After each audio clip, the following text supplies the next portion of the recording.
কথা কইতাম দুইজন বসে পুকুর পারে,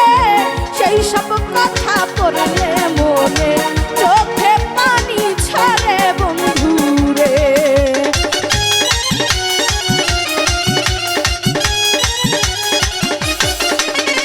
কত কথা কইতাম রে দুইজন বসে পুকুর পারে, সেই সব কথা পড়লে মনে চোখে পানি ছাড়ে বন্ধুরে। কি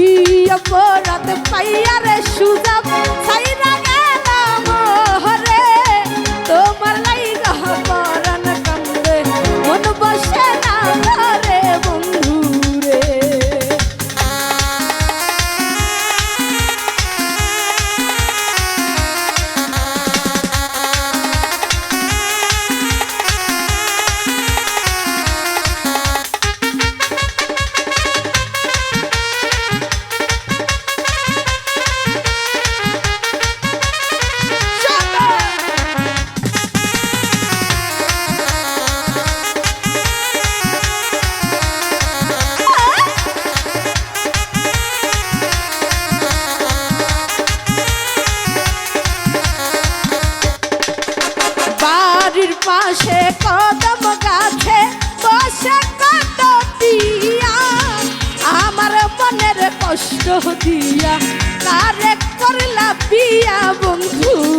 সুজাব ঘুরি পাগল হইয়া বন্ধু রে কি অপরাধ পাইয়া রে সুজাব সাইরা গেলি মোহরে তোমার লাইগা পরাণ কান্দে মন বসে না ঘরে বন্ধু রে তোমার লাইগা পরাণ কান্দে মন বসে না ঘরে বন্ধু রে তোমার লাইগা পরাণ কান্দে মন বসে না ঘরে বন্ধু রে কি অপরাধ পাইয়া রে বন্ধু